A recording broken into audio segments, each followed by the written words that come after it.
One of the most outstanding problems affecting our families today is what we call intimate partner violence. It's a huge problem, and we cannot discuss problems affecting modern families without delving into intimate partner violence. It's a common problem. Some of it are in the public domain, others go unreported, but it remains one of the biggest threats to the stability and the institution of family today. So I want us to have a candid discussion about intimate partner violence. We will have 3 lecture series about this area. The first one being this one, where we want to look at the various forms of intimate partner violence that exist in our society. In the other series, we shall look at the causes and consequences of intimate partner violence. Then we shall conclude our discussion by looking at how to overcome or how to manage intimate partner violence. What is it that can be done at couples level, family level, and governmental level to help minimize intimate partner violence? That shall be the focus of the third and last series of our lecture on intimate partner violence. For now, I want us to direct our attention to the forms of intimate partner violence. We want to begin by having understanding of what is meant by intimate partner violence. And I want to observe that intimate partner violence, which in short is referred to as IPV, occurs in all settings and affects all socioeconomic, religious, and cultural groups. Therefore, it is something that is highly rooted and embedded in our societies. But what is it? We understand intimate partner violence has also been singled out as one of the leading causes of women's death globally. In Africa and Asia, intimate partner violence contribute to over 7% of women's death, and which makes it one of the regions with the greatest incidence of IPV and one of the risk factors to the survival of women, both in Africa and in Asia. I also want us to understand that recent reports in Kenya have shown a concerning rise in cases of femicide, which is actually one of the consequences of intimate partner violence. A report by an organization known as African Data Hub indicated that Kenya has lost between around 502 women between the year 2016 and the year 2023, which translates to about 73 women dying or being victims or dying from IPV. Again, a report by the National Police Service the very most recent one indicated that about 97 women have lost their lives between July and October of the year 2024. The statistics actually suggest that serious cases of intimate partner violence have existed, and therefore it is becoming a public health issue that needs to be addressed by all concerned parties at family level, couples, government, and even the security. Intimate partner violence is basically violence that is meted to partners by current or former partners. So when we talk about intimate partner violence, it's a type of violence which is perpetrated by current partners or former partners. So I want us to look at the various forms of intimate partner violence that have been documented historically and also in recent studies. The very first form, not in order of their priority, but just for purpose of discussion, is what we call physical violence. And physical violence is any abuse which is intentional act and which causes injury or trauma to another person or animal by way of bodily contact. That's the meaning of physical abuse. Within the context of intimate relationship, physical violence includes beating, burning, kicking, punching, biting, maiming, or the use of objects or weapons, or tearing out one's hair. All these are examples of cases of physical violence. Physical violence can lead to the death of women, which we call femicide, or the gender-based killing, or other consequences that we are going to discuss much later. So when we talk of physical violence, we simply mean violence that involves physical attack, which is through directing physical force to the victim. And therefore, in our context, in the case of intimate partner violence, they include a partner beating the other, burning the other, either by hot water or by fire, or in some cases, we have had cases where people have become victims of acid being poured on the individuals. Kicking, punching, biting, maiming simply means disforming somebody's figure by seriously injuring the limbs, the arms, the legs, and others, or sometimes just the use of objects, or weapons. We have cases where people have been shot using guns, or people have been cut using pangas, and in the process, people have developed serious injuries. So when we talk of physical violence, we simply mean a physical abuse which aims at causing physical injury or trauma to an intimate partner. And it is one that is perpetrated either by the current intimate partner or the previous intimate partner. The other type of, or the other form of intimate partner violence, or IPV, is what we call psychological aggression. And psychological aggression simply refers to the use of verbal and nonverbal communication with the intent to harm a partner mentally or emotionally, or to exert control over a partner.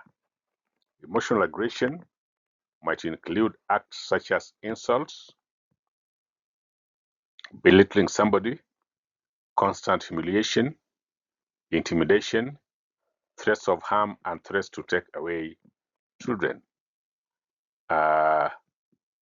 Insults we know, for example, calling somebody a dog, so telling somebody you're stupid, that is insult. Or belittling. Belittling could mean quarreling an adult in the presence of children, or simply describing someone as thinking like a child. In other words, suggesting that his thinking and brain capacity is equivalent to that of a child. In actual sense, the person is an adult. That is belittling. In other words, assigning inferior status to an individual. Constant humiliation could also mean quarreling somebody in the presence of others, intimidation, and even threats of harm. So all these are forms of psychological aggression.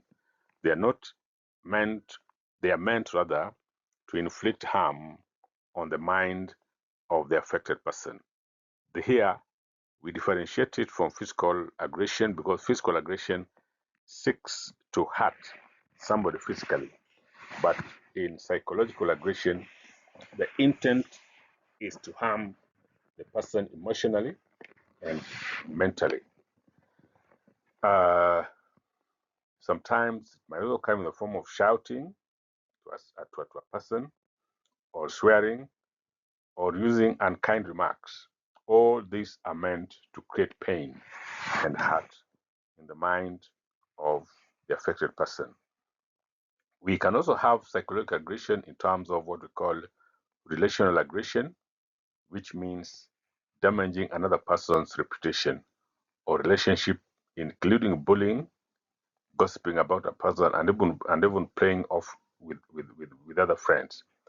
So that the aim here again is to batter the image of the individual by gossiping and saying things that are not truthful about that individual. Then we have also what we call hostile aggression, which basically means seeking to destroy somebody's mind by hurling insults or suggesting to hurt the person emotionally. Then you have what we call passive aggression, which is indirect expression of negative feelings, such as snide, being sarcastic, and even redirecting blame. Quite often, some problems might occur in the family, and sometimes when they occur, individuals might sometimes be quick at uh,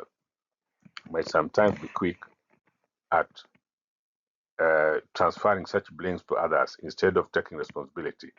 So when blame are transferred to another person, then the intent again there is to harm the person psychologically, and the process to make the person feel hurt emotionally. The other form of uh,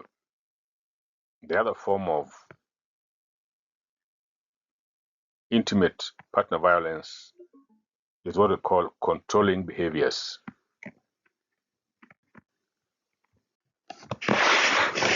Controlling behaviors in a relationship are basically behaviors that are shown by an individual who seeks to gain and maintain control over another person.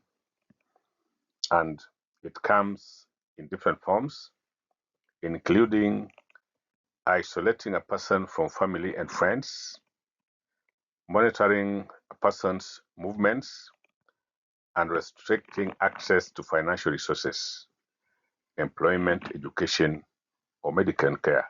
These are forms of controlling behavior. Other forms of controlling behavior might mean being put down and told that the individual is worthless, being stopped from working or going to school, colleges, or universities, in other words, pursuing further education. Other signs could be taking or controlling some partner's money, restricting their access to food, to drinks, and day-to-day products. Again, restricts your monitoring movement and places visited by the partner. And it might also be exhibited through monitoring of social media activities, tracking phone communications, among others. So basically, what we mean when we talk of controlling behavior, we are looking at a system or a form of intimate partner violence that seeks to restrict a person's movement and also a person's associates. It's meant to restrict a person's freedom of speech, freedom of association, and other things.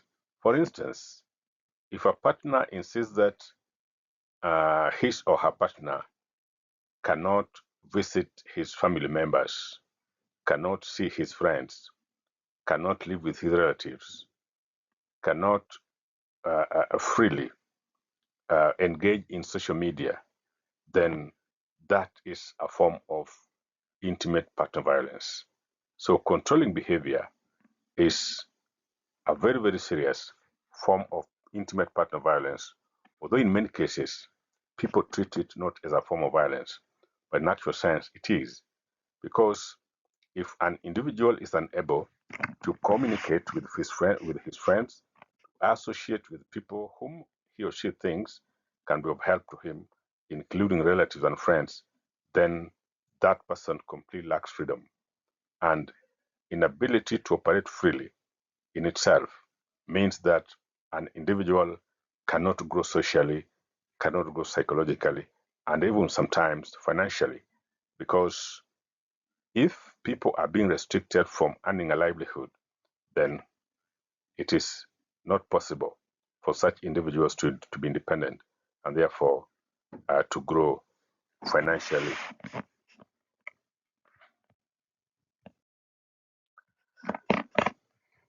The other type of, the other form of intimate partner violence is what we call economic violence.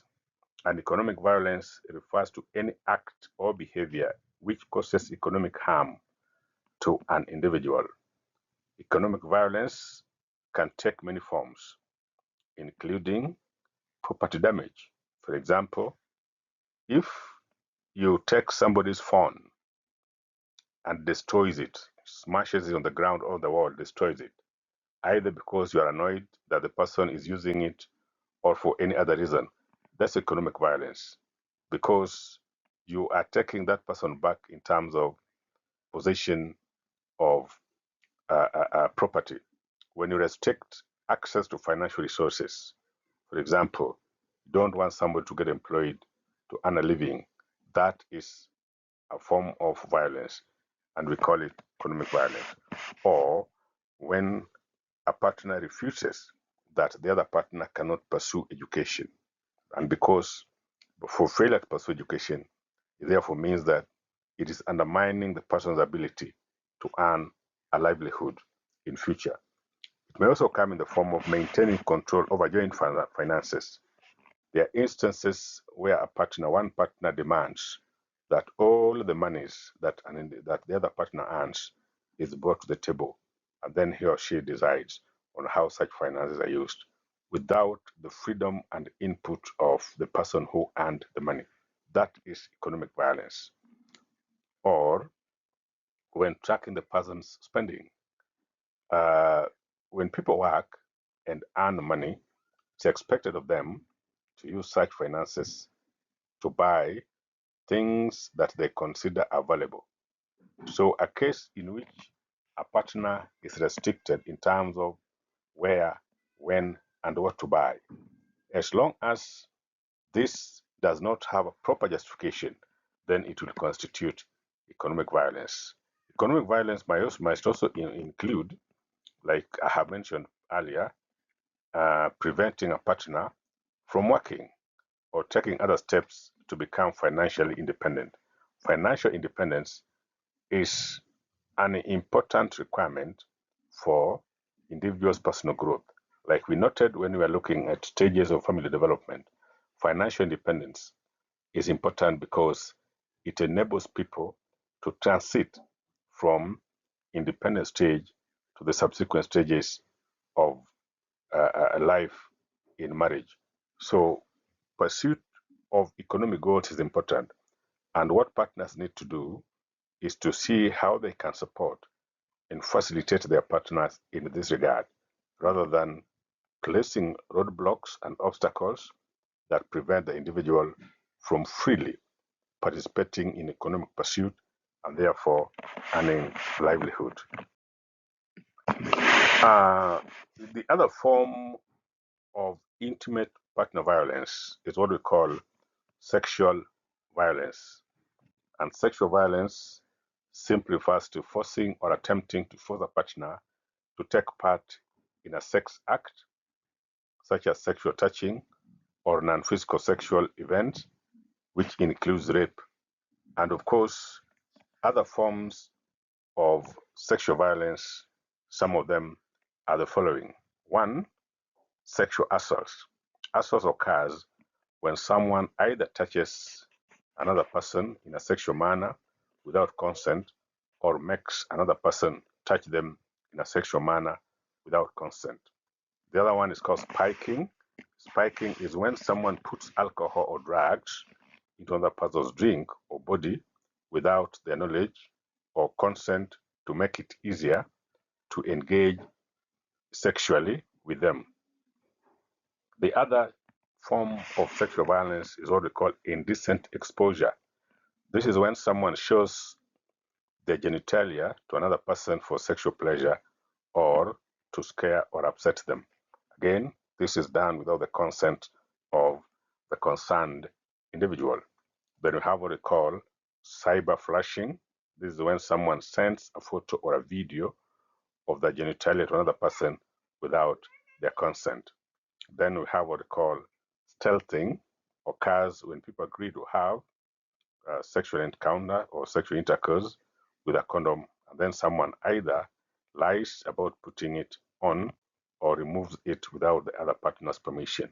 All these are forms of sexual violence. Indeed, some of them occur without the concerned individuals actually appreciating that they are forms of sexual violence or other forms of intimate partner violence. But indeed, on a closer scrutiny, they are.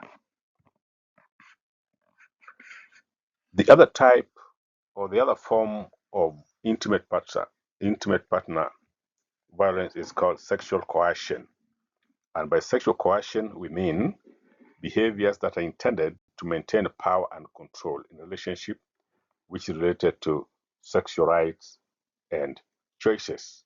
It includes a range of behaviors that a partner may use which are related to sexual decision making to pressure or coerce a person to have sex without using physical force. They include repeatedly pressurizing a partner to have sex, threatening to end a relationship if the person does not have sex, or forcing sex without protection. Other forms include refusing a partner to use prophylaxis, intentionally exposing a partner to STIs, or threatening retaliation if notified of a positive STI test results. It comes in many forms. For example, we know that individuals have the right about their sexual decisions, but if that right cannot be exercised freely, then it amounts to sexual violence. And if it is perpetrated by a partner, then it amounts to intimate partner violence. Like I've said, it comes in many forms. Sex is meant to be a decision that is freely agreed upon between the consenting parties. But when one side uses intimidation, uses their position and power to force the other person to submit, then that amounts to sexual coercion, and it's a form of intimate partner violence. The other form of intimate partner violence is called reproductive coercion.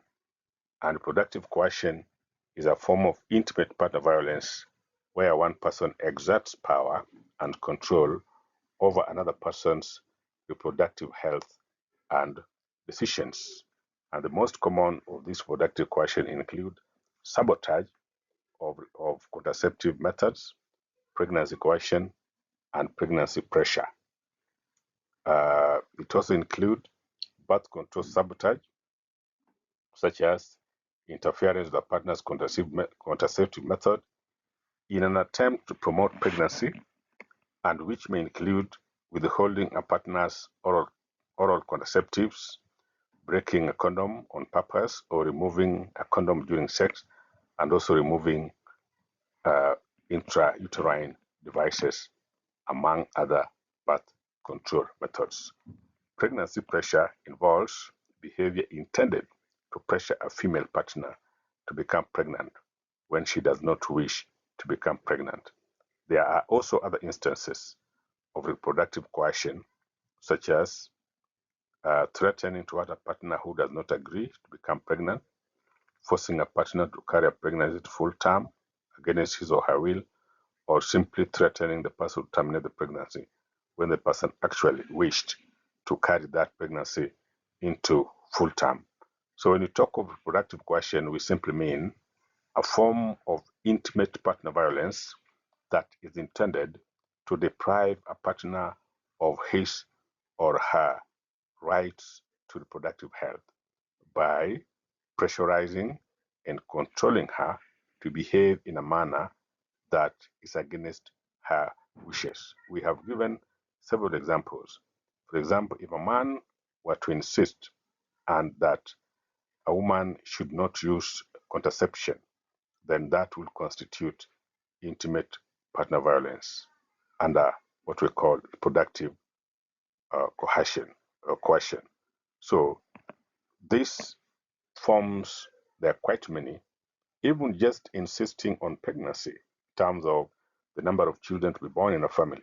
If a woman wishes to have 3, but the man wishes to have 5, and then the man insists that it has to have 5, then that is reproductive coercion, because the woman needs to decide the number of births she wants to carry, the number of pregnancies she wants to carry, the time that she wants to have them, and therefore, if there are differences of opinion regarding that, what then is required of a partner is simply to persuade the woman and to convince her of the need to have it earlier, without using force or without using threats.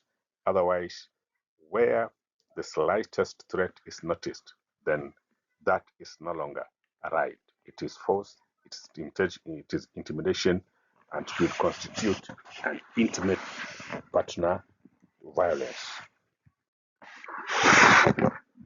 The last type of intimate partner violence, which again quite a number of people never consider as such, is what we call stalking. And stalking is a pattern of repeated unwanted attention and contact by a partner that causes fear or concern for one's own safety or the safety of someone close to the victim.